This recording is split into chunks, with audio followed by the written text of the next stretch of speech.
Ei pessoal, bom dia, tudo bom com vocês? Hoje começando a nossa primeira aula de matemática do ano letivo de 2021.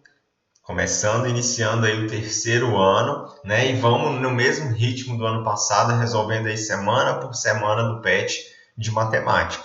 E essa semana, né, o tema do PET de matemática é análise combinatória. A gente vai ver o princípio multiplicativo, o princípio fundamental da contagem. Nós também vamos ver, revisar arranjo, combinação, probabilidade. De um modo geral, a gente vai pegar então essa parte aí que fala sobre análise combinatória. Então vamos começar, logo na questão 1, que é a seguinte. Joana e Kelly foram a uma loja para adquirir um notebook para cada uma. Cada máquina admite as seguintes opções de configuração. Então tem o processador, que pode ser i3, i5 ou i7. Tem a memória RAM, que pode ser de 8 GB ou 16 GB. Tem o disco rígido, que pode ser de 256 GB, 512 GB ou de 1 TB. Tem a tela, que pode ser de 13,3 ou 15,6 polegadas. Quantas configurações diferentes, distintas, existem para cada máquina? Por mais que tenha ali a história toda lá da Joana e da Kelly, a gente está perguntando em específico para cada máquina as configurações diferentes. Então, sabendo, que cada máquina ele tem que ter pelo menos, tem que ter um processador, tem que ter uma memória RAM, um disco rígido e também uma tela. Então, vamos tentar determinar isso utilizando o quê? Utilizando o princípio fundamental da contagem. Nós temos 4 itens aqui, eu vou colocar 4 risquinhos, simbolizando cada um desses itens. Primeiro, o processador. Nós temos 3 opções diferentes para processador. Memória RAM, nós temos 2 opções para memória RAM. Disco rígido, temos 3 opções. E a tela, nós temos 2 opções, certo?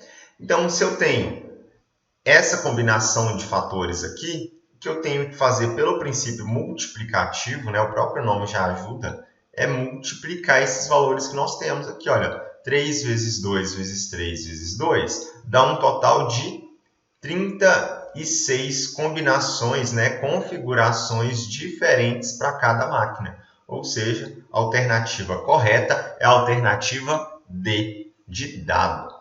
Bom, na questão 2 aqui, olha, reconsidere a situação da questão anterior. Joana e Kelly escolheram suas máquinas, pagaram-nas e foram para suas casas. Qual é a probabilidade do notebook da Joana ter mais memória, mas um disco rígido menor do que o da Kelly? Aproximadamente. Então, a gente tem que considerar a probabilidade ali. Então, para a gente pegar e calcular a probabilidade, no caso, vou colocar a probabilidade da Joana, ter um notebook com mais memória, só com um disco rígido menor do que o da Kelly. Então, a probabilidade aqui da Joana ela vai ser dada por quantos computadores que a Joana comprou? A Joana comprou um computador, certo? Mas esse computador, ele tinha 3 opções de processador. Ele tinha, no caso, como a memória RAM, por mais que sejam duas possibilidades, mas nós sabemos que a Joana tem mais memória, então nós temos uma única opção para o mais memória, que é o de 16 GB. Depois, o disco rígido, nós sabemos que o disco rígido é o menor do que o da Kelly.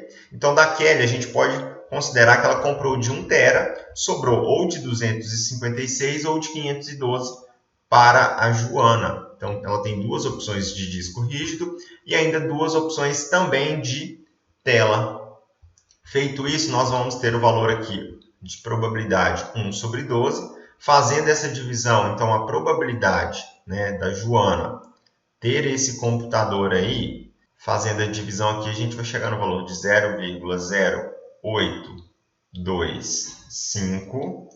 Calculando, então, a probabilidade em porcentagem, quando a gente tem um número decimal, para calcular em porcentagem, a gente vai multiplicar por 100. Porcentagem, por 100. Então, o que a gente chega aqui no valor final de 8,25%. Como ele quer um valor aproximado, o próprio valor aqui já diz, a gente pode aproximar isso daqui a quanto? Olhando pelas alternativas, já fica claro ali também que é o valor aproximado de 8,3%. Então, a alternativa B é a alternativa correta. Beleza? Vamos para a questão 3. A questão 3 é um pouquinho longa, mas é porque tem toda mesmo uma revisão sobre a noção de combinação e tudo mais. Mas o que eu quero destacar aqui é que, no caso da combinação, né, a ordem dela não importa. Então, lembra lá, ano passado eu passei para vocês e tudo. Vou até deixar o card linkado aqui da combinação de ordem importa, ordem não importa, se é arranjo, se é combinação, o que a gente faz?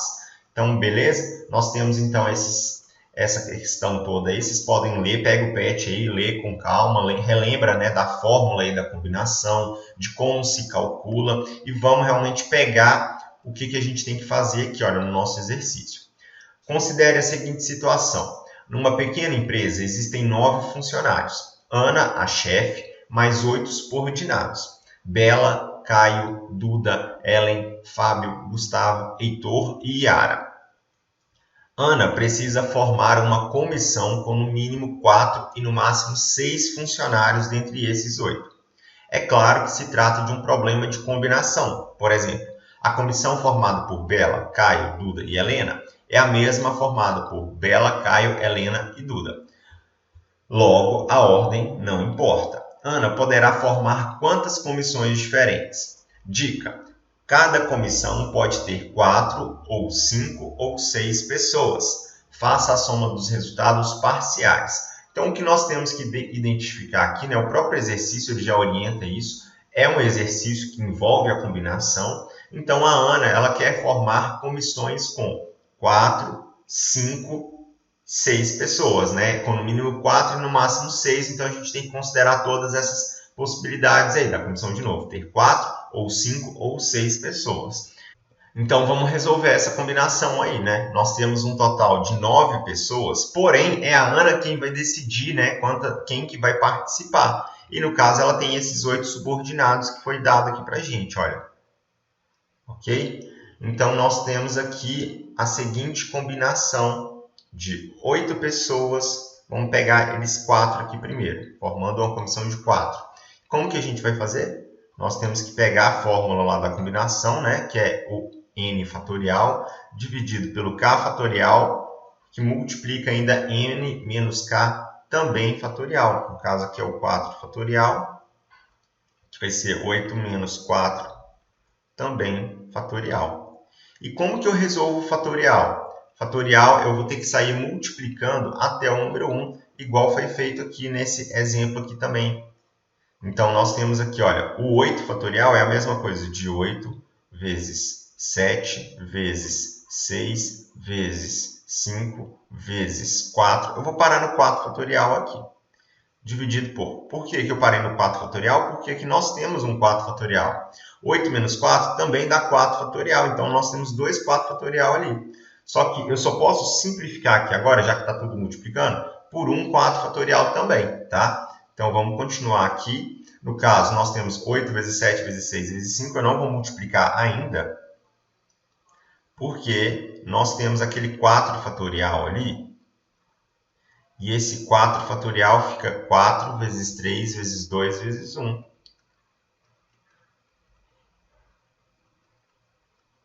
E agora dá para a gente simplificar. Olha, o 8 é a mesma coisa de 4 vezes 2. Simplifiquei. Esse 3 dá para simplificar aqui por 6, dá 2 também. Olha.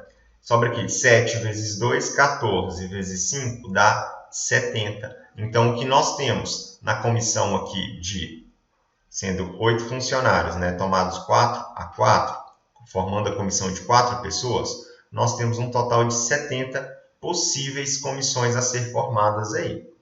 Agora, vamos guardar esse valor aqui, vou colocar aqui embaixo. Vamos pegar agora a nossa segunda possibilidade, que é das comissões, né? Esse C ficou muito estranho, que é das comissões de 8 pessoas de novo, só que dessa vez eu vou formar 5, cada comissão com 5 pessoas. Então, de novo, nós temos as seguintes possibilidades, ó, 8 fatorial dividido por 5 fatorial, que vai multiplicar aqui, olha, 8 menos 5, também o que? Fatorial, certo? Então, a comissão aqui, nesse caso, vai ser formada por 8 vezes 7 vezes 6 vezes 5. Vou parar no 5 fatorial. Por que eu estou parando no 5 fatorial? De novo, porque o 5 fatorial já tem aqui, olha, 5 fatorial. 8 menos 5 é 3. 3 o quê? 3 fatorial. Eu já vou escrever também o 3 fatorial aqui, que é o 3 vezes 2 vezes 1. Já fazendo de uma forma mais direta. Simplificando agora esses valores, olha, 5 fatorial com 5 fatorial dá 1. 3 vezes 2 não é 6? Já temos o 6 aqui. Então, ó, 8 vezes 7 dá quanto? 8 vezes 7 é 56. Então, aqui nós temos, quando a comissão de 5 pessoas é formada, nós temos um total de 56 possibilidades. Vamos pegar, então, o nosso último caso, quando a comissão, né, tiver 6 pessoas. Como que vai ficar? Vai ser o 8 fatorial do mesmo jeito. Aqui vai ter o 6 fatorial. Subtraindo aqui por 8 menos 6 também fatorial. Fazendo, então, a multiplicação, vai ficar 8 vezes 7 vezes 6. Vou parar aqui no 6 fatorial, porque nós já temos o 6 fatorial aqui na parte de baixo. Olha, 6 fatorial, 8 menos 6 dá 2. 2 fatorial é 2 vezes 1. Já aqui dá para simplificar.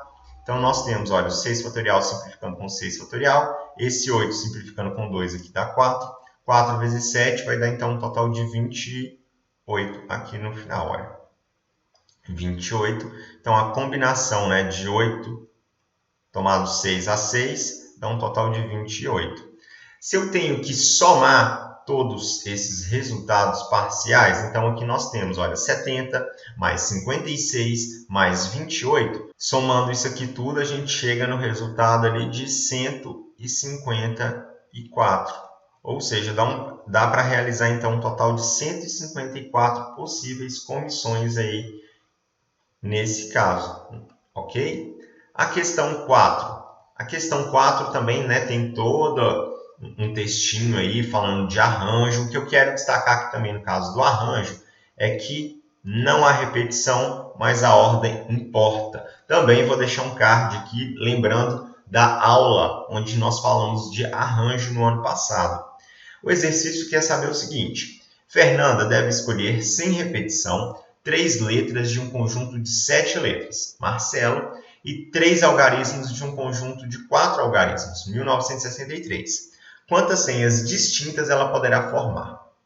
Vamos resolver aqui então, olha, no caso aqui primeiro, da parte das letras. Quantas senhas, né, ele vai conseguir formar. Então, eu tenho que escolher 3 letras do conjunto de 7. Então, nós temos 7 letras disponíveis, que é as letras da palavra Marcelo. Mas dessas 7, eu vou escolher 3.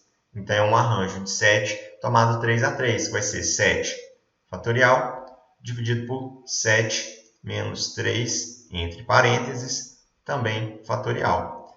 O 7 fatorial é 7 vezes 6 vezes 5 vezes 4. Vou parar aqui no 4. Por que eu parei no 4? Olha, 7 menos 3 também dá o 4 fatorial. Dá para simplificar, não dá? Simplifico aqui, olha.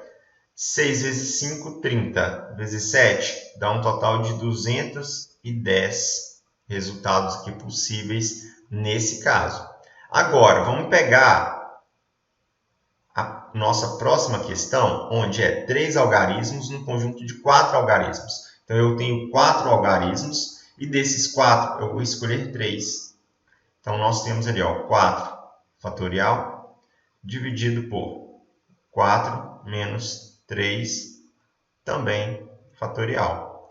Então, nós temos aqui, olha, que considerar o 4 fatorial é 4 vezes 3 vezes 2 vezes 1. E nós temos aqui, olha, 4 menos 3 dá 1 fatorial. 1 fatorial é a mesma coisa de 1. Se eu simplificar 1 ou não simplificar, não vai fazer diferença nenhuma. Então, eu posso deixar aqui, olha, 4 vezes 3 vezes 2 vezes 1 dá um total de 24. Só que agora, nós temos, então, a quantidade de letras possíveis e nós temos a quantidade de algarismos possíveis. O que eu tenho que fazer ainda realmente é gerar um resultado final para essas letras e algarismos ao mesmo tempo. Lembrando que a senha ela pode ter uma letra, um algarismo, uma letra, um algarismo. Pode variar nesse sentido. Então, nós temos que considerar todas as 210 possibilidades ali no caso das letras, todas as 24 possibilidades no caso dos algarismos, e ainda multiplicar esses dois resultados para a gente ter o resultado final de 5.040 possibilidades. Realmente, lembrando que eu posso misturar, eu não vou colocar só as letras primeiro e depois só os números, ou só os números e depois as letras. As letras e números, elas podem ficar misturadas, então a gente vai realmente multiplicar então todas essas possibilidades que nós temos, o que dá então a alternativa D de dado de novo. Então, nossa última questão aqui, vamos lá, olha, na biologia, um heredograma é uma representação de descendência para fins de certas análises de hereditariedade. Círculos representam mulheres e quadrados representam homens. Por exemplo, então aqui nós temos, né, um exemplo de um heredograma aí. O que nós temos que determinar aqui é o seguinte, olha, suponha que um casal tenha 3 filhos e que cada filho do casal, por sua vez, tenha 2 filhos. Considerando apenas o sexo e não a ordem dos descendentes de cada casal, responda as questões a seguir. Quantas possibilidades existem para a prole? Lembrando que, no caso, a prole é toda a família, né? Então, vai o casal com os filhos e até mesmo os netos. No caso aqui, eu vou colocar aqui, ó, FI para representar os filhos. Quais são as possibilidades que nós temos para os filhos? Os filhos, eles podem nascer homem, homem, homem. Eles podem ser mulher, mulher, mulher. Eles podem ser homem, mulher, mulher. Ou ainda podem ser mulher, homem, homem. Lembrando que nesse caso eu não estou listando de forma que a ordem importasse, né? Lá no exercício, olha, eles falam que a ordem dos descendentes não é para a gente considerar, é para a gente considerar apenas o sexo. Então, um casal que tem 3 filhos, ele pode ter 3 homens, ou ele pode ter um homem e 2 mulheres, ou ele pode ter 2 homens e uma mulher, ou ainda ele pode ter 3 mulheres. São os 4 casos possíveis que nós listamos ali. Então, agora vamos pensar no caso de cada filho do casal. Lembrando que o casal vai ter 3 filhos, independente de qual seja a ordem desses filhos. Então, no caso do primeiro filho do casal, ele ainda pode ter, né, cada filho do casal, por sua vez, tenha 2 filhos. Então, no caso do primeiro filho, quais são as possibilidades desses filhos aí? Olha, sendo 2, pode ser 2 homens, 2 mulheres, ou ainda pode ser uma mulher e um homem. No caso do segundo filho do casal, quais são as possibilidades de filho que ele vai ter? Ele também vai ter 2 homens, 2 mulheres, ou ainda uma mulher e um homem. E o terceiro filho do casal, qual que seria a possibilidade do terceiro filho do casal? Seria a mesma, são também 2 homens, 2 mulheres, ou ainda uma mulher e um homem. Então, o que eu estou listando aqui na letra A, realmente são todas as possibilidades, né, que existem no caso do casal ter, né, as possibilidades dos filhos do casal e a possibilidade ainda de cada filho do casal ter mais filhos, listando, né, seguindo a ordem, a orientação que foi passada no exercício. Então, isso aqui dá um total de quantas possibilidades? Olha, nós temos 1, 2, 3, 4 possibilidades ali. 1, 2, 3 possibilidades aqui. 1, 2, 3 possibilidades aqui. E 1, 2, 3 possibilidades aqui. Contando tudo, dá um total de 13 possibilidades que nós temos para a prole desse casal. Ok? Então, essa é a resposta da letra A, 13 possibilidades. Agora, a letra B. Qual a probabilidade de todas as filhas e netas serem mulheres? Então, nesse caso, eu vou ter que analisar cada uma dessas 4 colunas que eu descrevi aí e realmente fazer essa análise de um modo geral. Olha, no caso da quantidade de filhos, nós temos, né, que para que todas sejam mulheres, nós só temos essa possibilidade aqui apenas, essa opção apenas. No caso aqui do primeiro filho, nós só temos essa possibilidade. No caso do segundo filho, nós só temos essa. E no caso do terceiro filho, nós só temos essa possibilidade. Considerando, então, todas essas possibilidades, no caso das filhas, olha, nós temos uma possibilidade apenas em 4. No caso do primeiro filho, nós temos uma possibilidade apenas em 3. No caso do segundo filho, uma possibilidade apenas em 3. E no caso do terceiro filho, nós temos uma possibilidade apenas em 3 de todas serem mulheres. Depois que eu listei tudo isso aí, o que eu tenho que fazer é multiplicar todos esses valores para poder determinar a probabilidade final. Olha, 1 vezes 1 vezes 1 vezes 1. Então, dá 1 em 4 vezes 3, 12, vezes 3, 36, vezes 3, 108. Então, eu tenho uma probabilidade em 108 de todas as filhas e netas desse casal aí serem mulheres. Eu posso deixar o nosso resultado final aqui em forma de fração, ou se eu quiser também eu posso fazer a divisão e depois multiplicar ainda por 100 o resultado final, tá? Mas aí fica a critério de vocês. Eu vou deixar o meu resultado aqui em forma de fração mesmo. No mais, pessoal, a gente vai encerrando a nossa aula por aqui. A palavra-chave de hoje é matemática. Me manda lá no WhatsApp a nossa palavra-chave para vocês garantirem a presença. A gente se vê então na semana que vem, no mesmo horário, no mesmo canal. Bons estudos e tchau!